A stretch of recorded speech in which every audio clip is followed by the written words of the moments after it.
Hello everyone, আসসালামু আলাইকুম। Welcome to my channel recipe by Cynthia's mom. আজকে আমি আপনাদের জন্য নিয়ে এসেছি বেগুনের আচার বা বেগুনের চাটনি রেসিপি। এটি বানানো খুবই সহজ, খেতে অসম্ভব মজার, অনেক বেশি টেস্টি। চলুন তাহলে তৈরি করি রেসিপিটি।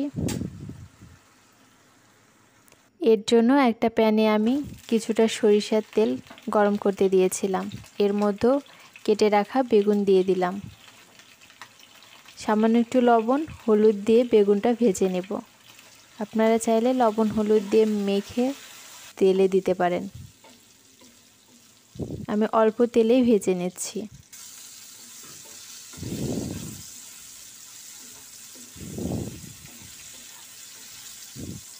আমার বেগুন ভাজা হয়ে গেছে, এবার আমি উঠিয়ে নিচ্ছি।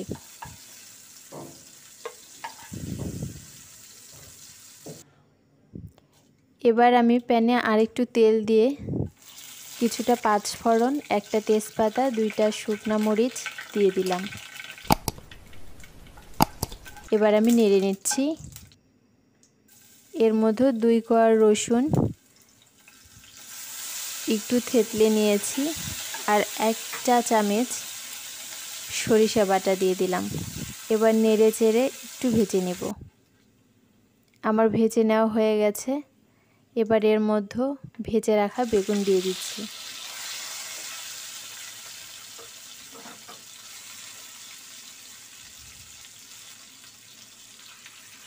এবার এর মধ্যে 1/3 কাপ তেঁতুলের রস দিয়ে দিলাম আর 1/4 কাপ চিনি দিয়ে দিলাম।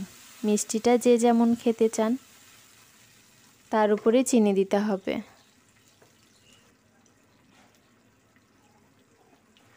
এবার এর মধ্যে গরম মশলার গুঁড়ো দিয়ে দিলাম 1/2 চা চামচ, হলুদ গুঁড়ো দিয়ে দিলাম 1/2 চা চামচ, লাল মরিচের গুঁড়ো দিয়ে দিলাম 1 চা চামচের সামান্য একটু কম, আর স্বাদ মতো লবণ।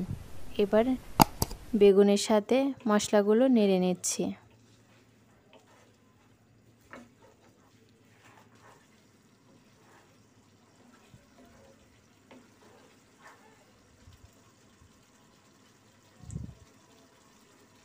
এটা কিছুক্ষণ রান্না করে নিব। এবার এর মধ্যে দিয়ে দিলাম 5 ফোড়নের গুঁড়া আর ভাজা জিরা গুঁড়া।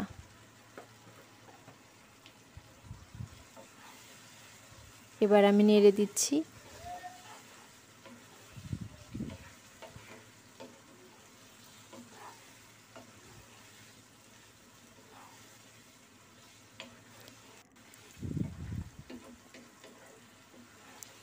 আমার আচার হয়ে গেছে।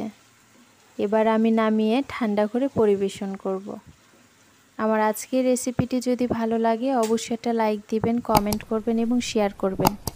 সাথে আমার চ্যানেলটি সাবস্ক্রাইব করবেন, পাশে থাকা বেল আইকনটি বাজিয়ে দিবেন। আজকে এই পর্যন্তই। আবার দেখা হবে নতুন কোনো রেসিপি নিয়ে। সে পর্যন্ত সবাই ভালো থাকবেন, সুস্থ থাকবেন। আল্লাহ হাফেজ।